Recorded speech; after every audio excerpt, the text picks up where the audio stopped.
Olá pessoal, aqui é a professora Rúbia. Eu estou aqui hoje para ministrar um conteúdo, através dessa videoaula, porque vocês não estão de férias, então o conteúdo tem que andar. E hoje essa aula para vocês é sobre Primeira Guerra Mundial. Vamos lá? Sobre a Primeira Guerra Mundial, a gente tem esse conflito ocorrendo entre os períodos de 1914 e 1918. Por que é chamado de Primeira Guerra Mundial? Na verdade, eu quero contar uma coisa para vocês. Nem sempre o nome foi esse. No período mesmo do conflito, não se chamava Primeira Guerra Mundial, se falava em Grande Guerra. Até porque o povo que viveu esse momento não sabia que ocorreria outra guerra mundial, que no caso é a Segunda Guerra. Então, nesse momento, a gente não tem esse nome, Primeira Guerra. A gente chama de Grande Guerra. Por que Grande Guerra? Porque, na verdade, isso vai ser um conflito que vai envolver países de todos os continentes. Esses países, eles vão ser envolvidos de forma direta, militarmente, ou de forma indireta. Países vão sofrer consequências devido a esse conflito, devido à guerra. Vão ser influenciados por esse conflito, politicamente, economicamente. Então, é um conflito que atinge direta ou indiretamente países de todos os continentes, por isso Grande Guerra. Também, pessoal, é chamado de Grande Guerra por conta da questão da proporção dos conflitos e dos números dos mortos e feridos. A gente tem nesse período 20 milhões de feridos e 10 milhões de mortos.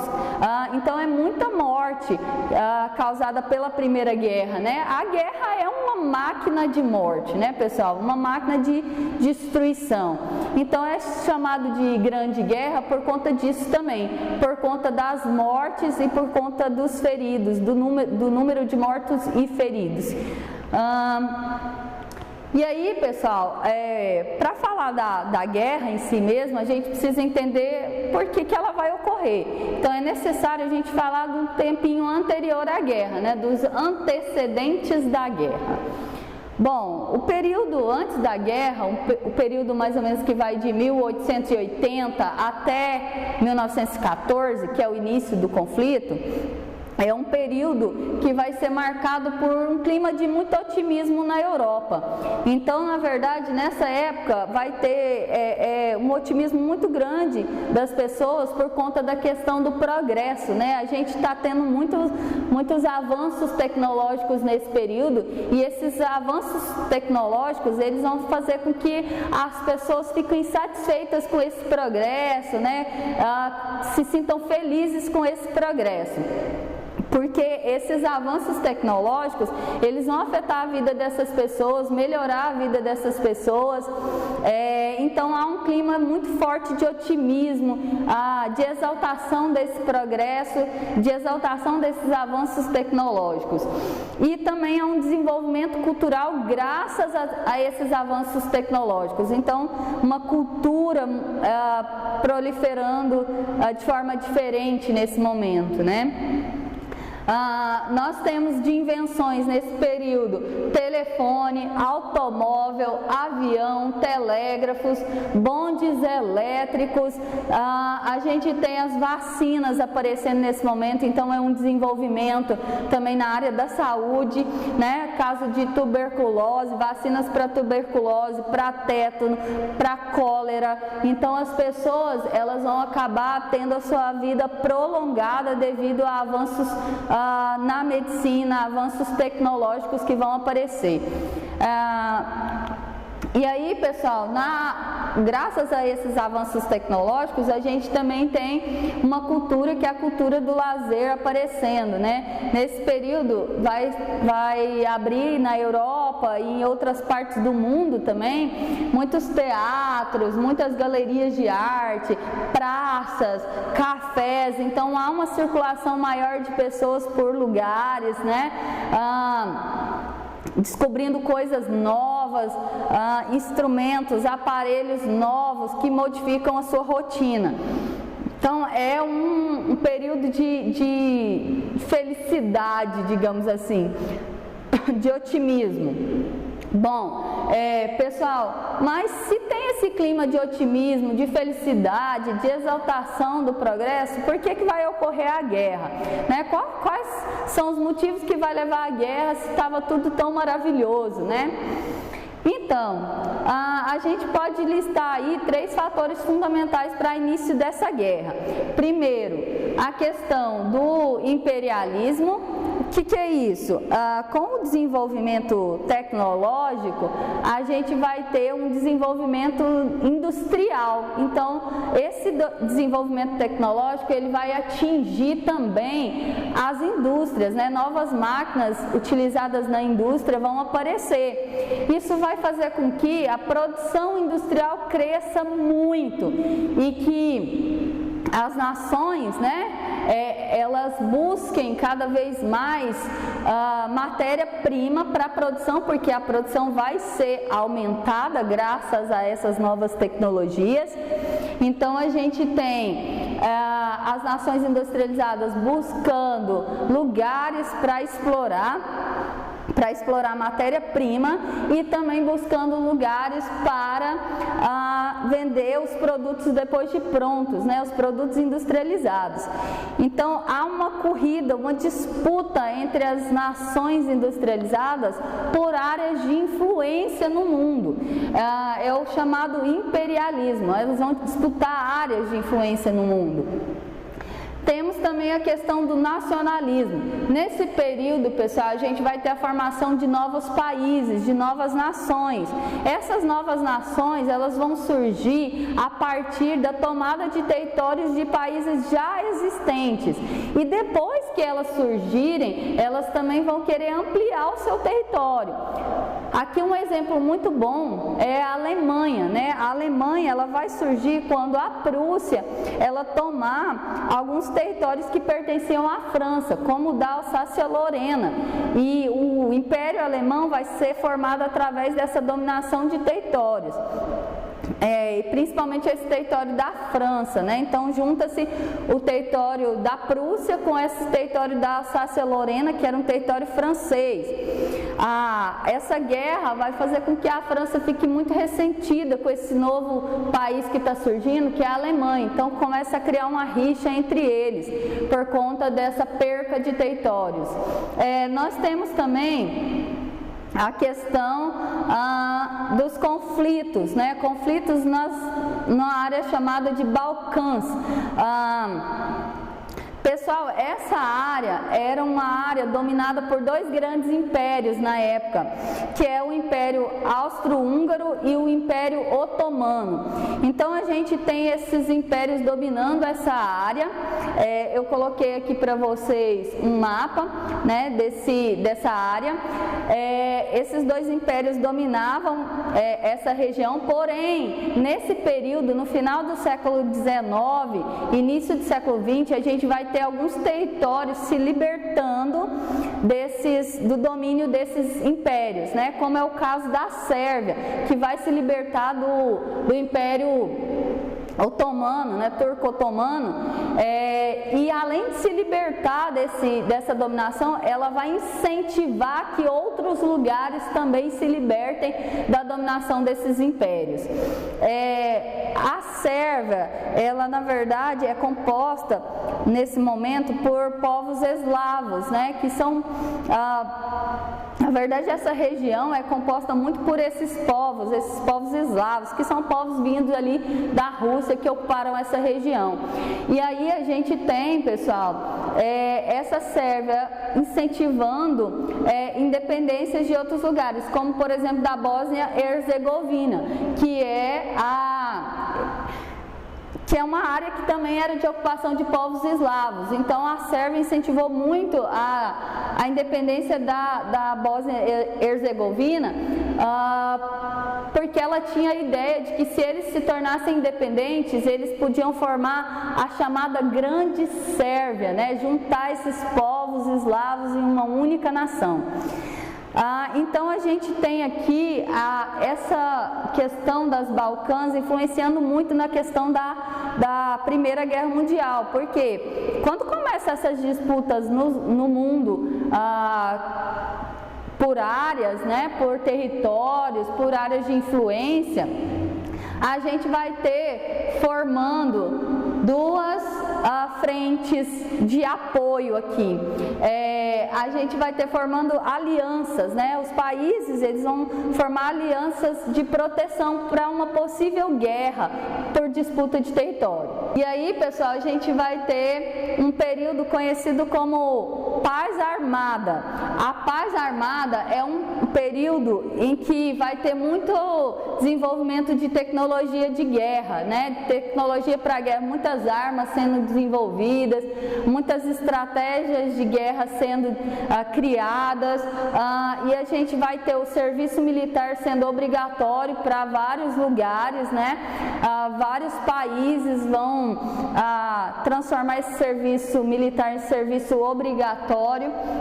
Nós temos a proteção de fronteiras, como eu já disse, a fabricação de muitas armas, né? As armas que vão ser fabricadas agora, fuzis, metralhadoras, gases venenosos, lança-chamas, canhões, submarinos, e também a formação de alianças militares, que são alianças de proteção para caso houvesse uma guerra, por disputa de territórios, de disputas econômicas, né? Bom, a gente vai ter a formação de duas alianças nesse período de proteção, que é a Tríplice Aliança, formada pelo Império Alemão. Nós temos o Império Austro-Húngaro ao lado da Alemanha, nós temos o Império Otomano e temos a Itália aqui no final, né, que também acaba entrando nesse grupo aí. Por alguns interesses próprios também.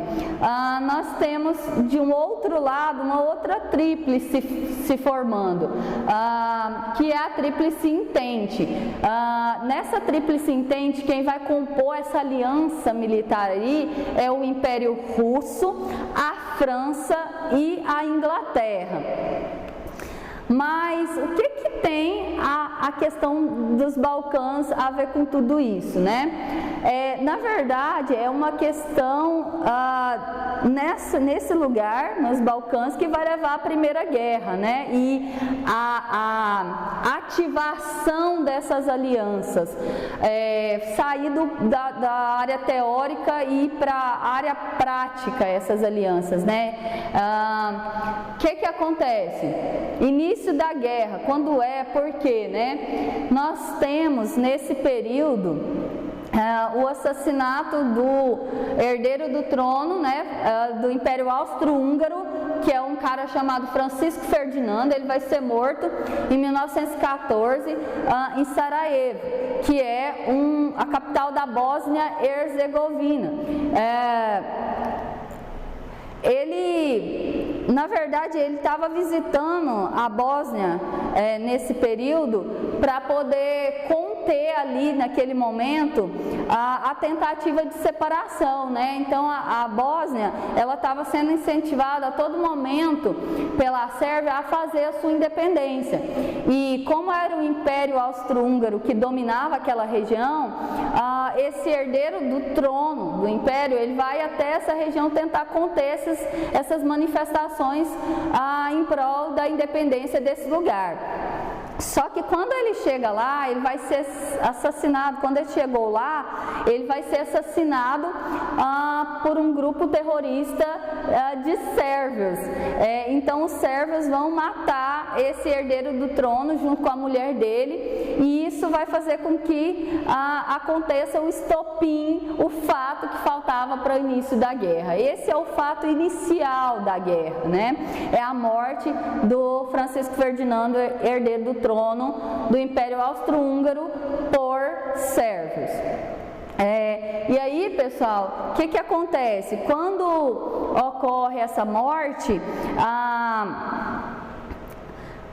o Império Austro-Húngaro ele vai pedir para que a Sérvia entregue os culpados pela morte do príncipe, mas a Sérvia vai se recusar. Então o Império Austro-Húngaro, depois de um mês do atentado, declarou guerra à Sérvia. Porém, pessoal, a Sérvia nesse momento ela tem uma grande aliada, que é a Rússia. O Império Russo nessa época ele apoiava muito a questão da Sérvia e a independência nas Balcãs, porque a Rússia também era formada por população eslava, então ela acabava apoiando essa questão das independências nos Balcãs, né, na área dos Balcãs. E aí, pessoal, a gente vai ter o Império Austro-Húngaro declarando a guerra à Sérvia, porém, nesse momento a Rússia vai se posicionar do lado da Sérvia para proteção dessa Sérvia. Ela vai mobilizar tropas para proteção dos sérvios nesse momento.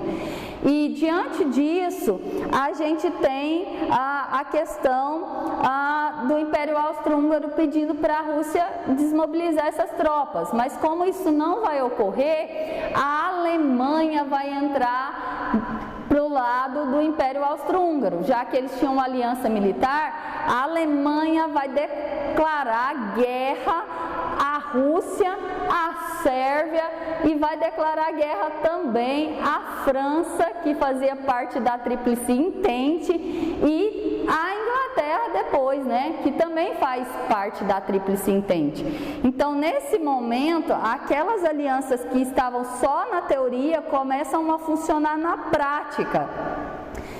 Nesse momento a gente já tem o início da guerra, a guerra declarada. Bom, como que vai ser essa guerra, né? Depois de declarada essa guerra, depois da movimentação ali dessas alianças, como que vai ser essa guerra? A gente vai ter algumas fases nessa guerra. A primeira fase, que é a guerra de movimento, onde vai haver um deslocamento das tropas militares, tanto da Tríplice Aliança quanto da Tríplice Entente. A gente tem um deslocamento de tropas, né? Tropas para poder atacar esse inimigo, né? Então elas vão se deslocar até determinados territórios para poder atacar esses inimigos e proteger o seu próprio território. Nós temos esse período que é chamado de Guerra do Movimento, por conta desse deslocamento dos exércitos, e depois a gente tem uma segunda fase na guerra, que é chamada de Guerra das Trincheiras. Essa guerra aqui, essa fase da guerra aqui é a fase onde os conflitos se tornam mais estáticos, né? Onde essas tropas vão se fixar em lugares específicos do território, e a gente vai ter a formação das chamadas trincheiras. O que é uma trincheira, pessoal? Uma trincheira vão ser buracos no chão. Eles vão cavar buracos, né? Os exércitos vão cavar buracos nos limites dos seus territórios, e nesses buracos, pessoal, a gente vai ter esses soldados ficando ali para proteção desses territórios e para ataque dos inimigos. Esses buracos, eles eram de 2 metros de altura, mais ou menos, e 1,80 de largura.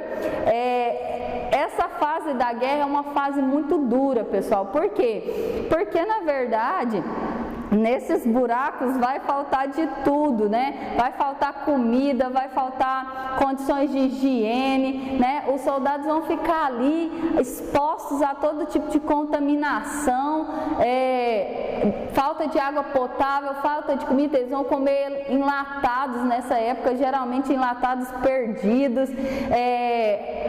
Como vai ter os conflitos, a gente vai ter morte nessas trincheiras, e aí esses corpos vão ser enterrados próximos a esses buracos, e isso vai chamar muitos animais que vão querer comer a carne desses mortos, e consequentemente esses animais vão gerar doenças para esses soldados.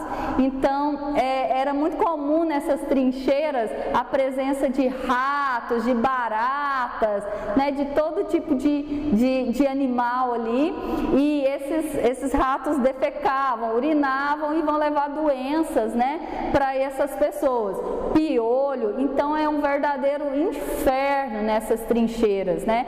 Há soldados que até saíam dessas trincheiras para ser mortos pelos seus inimigos, né? Eles se entregavam porque não aguentavam a pressão que era a vida ali, ou então eles pediam para desistir e acabavam sendo fuzilados pelo próprio grupo, né? Por conta de ser um desertor. Então a gente tem a presença muito disso, né? Da falta de comida, da condição de higiene precária, de doenças. É um período muito difícil da guerra, de muitas mortes na guerra. Bom, a gente tem essas duas fases e eu vou chamar a atenção para vocês para datas importantes durante a guerra. Nós temos 1915, que é uma data muito importante, por quê? Nesse ano aqui, um dos países que compunham a Tríplice Aliança, que é a Itália, né, que na verdade tinha se colocado do lado da Alemanha, do Império Austro-Húngaro, do Império Otomano, ela vai trocar de lado, gente. Ela é uma traidora nesse momento. Por quê? Porque quando ela entrou na guerra do lado desses países da Tríplice Aliança, ela pensava que ela teria algum tipo de lucro com essa guerra, né? Principalmente lucro territorial. Mas como esses países não ofereceram nada significativo para ela, ela vai começar a ficar descrente com essa aliança. E aí o outro lado, né, que é o lado da Tríplice Entente, ele vai usar isso e vai chegar na Itália e vai falar para eles: olha, a gente oferece para vocês, se vocês se colocarem do nosso lado, a gente vai oferecer para vocês, se a gente ganhar a guerra, territórios na África. Então a Tríplice Entente faz essa questão com relação à Itália. E a Itália, claro, desejando controle sobre outras áreas, vai trocar de lado, vai pular de lado, né?